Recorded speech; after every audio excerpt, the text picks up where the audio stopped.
स्वागत है बच्चों आपका हमारे YouTube channel fun with math. हमने पिछले लेक्चर्स में ये जाना था कि क्लोजर प्रॉपर्टी, एसोसिएटिव प्रॉपर्टी और कॉम्यूटेटिव प्रॉपर्टी जो कि एडिशन के केस में और सब्ट्रैक्शन के केस में सेटिस्फाइड होती हैं या फिर नहीं होती हैं। आइए हम लोग उसके आगे बढ़ते हैं और जानते हैं कि क्या मल्टीप्लिकेशन के केस में यही तीनों प्रॉपर्टीज़ एग्जिस्ट करती हैं या फिर नहीं करती हैं। तो प्रॉपर्टीज ऑफ रेशनल नंबर में परिमेय संख्या के प्रगुण में आज हम लोग जानेंगे कि closure property of multiplication in rational satisfied और नॉट। तो सबसे पहले हम लोग यहाँ पर देखेंगे कि अगर हमको क्लोजर प्रॉपर्टी की बात करनी है, संवरक नियम की बात करनी है, संवरक प्रगुण की बात करनी है, तो हम क्या करना होगा कि हमें दो परिमेय संख्याएं लेनी होंगी। जैसे मान लीजिए कि एक परिमेय संख्या है हमारी a upon b and second परिमेय संख्या है जो कि है c अपॉन d और मल्टीप्लिकेशन का केस है तो यहाँ पर हम लगाएंगे मल्टीप्लिकेशन केस। और फिर जो भी नंबर आएगा, मान लीजिए e अपॉन f आता है, तो अगर a upon b and c upon d are rational number then the product of this find e upon f is also a rational number. अगर a बटे b गुणा c बटे d ये दोनों परिमेय संख्याओं का गुणा हो और उससे कोई तीसरी संख्या मिल रही है तो e अपॉन f जो तीसरी संख्या होगी वो भी एक परिमेय संख्या होगी। आइए इसको हम एक नंबर के द्वारा चेक करते हैं। तो मान लेते हैं हमारे पास एक परिमेय संख्या है 2 अपॉन 5 और दूसरी परिमेय संख्या है 3 अपॉन 6।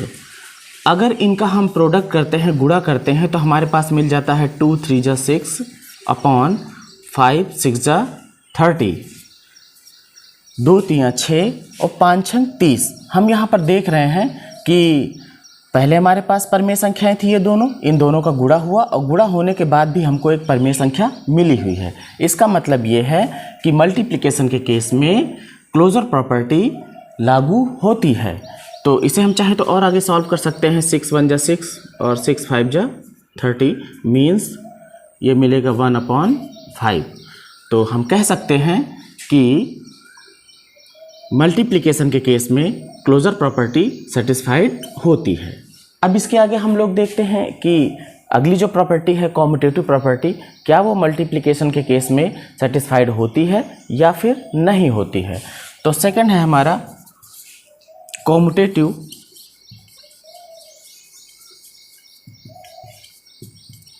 प्रॉपर्टी ऑफ मल्टीप्लिकेशन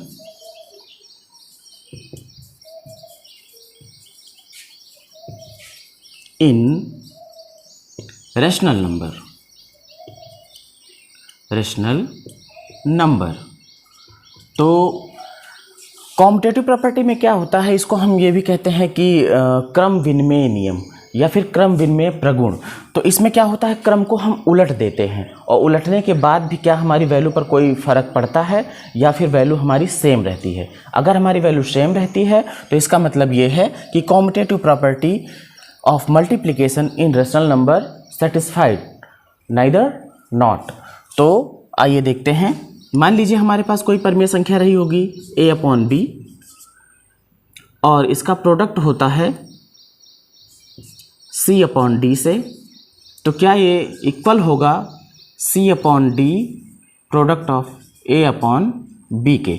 मतलब अगर ये सेटिस्फाइड होगा तो समझ लीजिए कि commutative property of multiplication in rational number satisfied. अब इसको नंबर के द्वारा चेक करते हैं। अगर हमारे पास मान लीजिए कोई एक नंबर है 1 अपॉन 5 मल्टीप्लाइड बाई 2 अपॉन 3 और इसको हम कॉम्यूटेटिव प्रॉपर्टी के अकॉर्डिंग अगर हम इसको लिख देते हैं 2 अपॉन 3 मल्टीप्लाइड बाई 1 अपॉन 5। यहाँ पर क्या हुआ है, क्रम को उलट दिया गया है, इंटरचेंज हो गए हैं। ये पहले यहाँ पर 1 अपॉन 5 था, बाद में था 2 अपॉन 3, जो कि बाद में जो था उसको हमने पहले कर लिया। 2 अपॉन 3 पहले हो गया है और 1 अपॉन 5 बाद में। आइए हम उसको कैलकुलेट करते हैं। तो ये हो जाएगा सिंपली 2 1 जा 2 मतलब 2 1 कम 2 और 5 3 जा 15 5 3 15 बराबर 2 1 कम 2 और 3 5 जा 15 यहाँ पर हम देख रहे हैं कि both side are equal, means LHS left hand side are equal to right hand side. So हम कह सकते हैं कि commutative property of multiplication in rational number also satisfied. तो यहाँ पर हम ये कह सकते हैं कि कॉम्यूटेटिव प्रॉपर्टी भी, गुणा की कॉम्यूटेटिव प्रॉपर्टी भी परिमेय संख्या में संतुष्ट होती है। आइए इसके बाद हम लोग तीसरी प्रॉपर्टी पे जाते हैं जिसका नाम है associative property. Associative property of rational number in multiplication case. आइए हम लोग चेक करते हैं कि ये सेटिस्फाइड होता है या फिर नहीं होता है। तो इसके लिए हमको, अगर मान लीजिए कि हमारे पास कोई 3 रेशनल नंबर्स हैं, सपोज कीजिए कि एक है A/B और मल्टीप्लिकेशन का केस है, तो मल्टीप्लाइड और ब्रैकेट में कर लेंगे, क्योंकि एसोसिएटिव प्रॉपर्टी में ऐसा ही होता है कि किन्हीं 2 नंबर्स को पहले ब्रैकेट में रखा जाता है और तीसरे को बाहर रखा जाता है।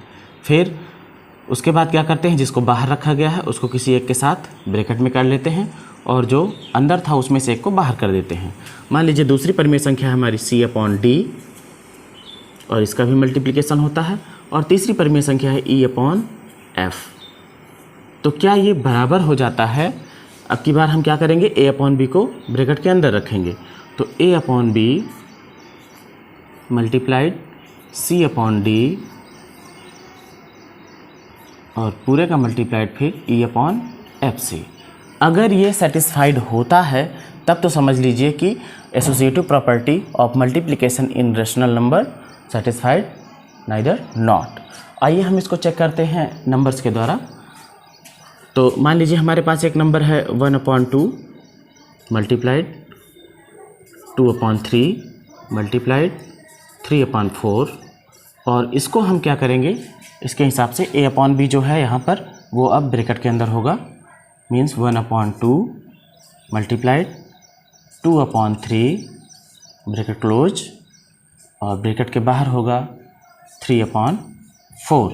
अगर सॉल्व करने के बाद दोनों साइड इक्वल आते हैं तो ये क्लियर होगा कि associative property of multiplication in rational number satisfied. तो चेक करते हैं। सबसे पहले ब्रैकेट लगा तो ब्रैकेट के अंदर की चीज़ को सॉल्व की जाती है बर्डमॉस लॉ के अकॉर्डिंग। 1/2 मल्टीप्लाइड, ये हो जाएगा हमारा 2 3 जा 6, 3 4 जा 12, 2 1 जा 2, 2 3 जा 6 मल्टीप्लाइड 3/4। अब इसके बाद ब्रैकेट लगाने का कोई मतलब नहीं रह गया, क्योंकि ब्रैकेट के अंदर की चीज़ सॉल्व हो चुकी है। तो हम चाहे तो ब्रैकेट को हटा सकते हैं। 1/2 मल्टीप्लाइड 6/12 इज इक्वल 2/6 मल्टीप्लाइड 3/4। 6 1 जा 6, 12 2 जा 24, 6 1 6, 12 दूनी 24, 3 दूनी 6 और 4 6 24। यहाँ पर हम देख रहे हैं कि दोनों साइड जो हैं वो इक्वल हैं, left hand side right hand side के इक्वल है। इसे चाहो तो आप काट भी सकते हो, सिंपलेस्ट फॉर्म में लिख सकते हो। 6 1 जा 6 और 6 4 जा 24, 6 1 6, 6 चौको 24, मतलब कि 1/4 इज इक्वल टू 1/4। तो लेफ्ट हैंड साइड बराबर है राइट हैंड साइड के। इसलिए हम कह सकते हैं कि associative property of multiplication in rational number is also satisfied.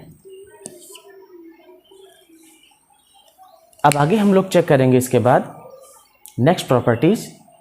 आज के लिए इतना ही। हमारे साथ जुड़े रहिए, चैनल को सब्सक्राइब कीजिए, लोगों तक शेयर कीजिए ताकि और बच्चे भी लाभ ले सकें। थैंक्स।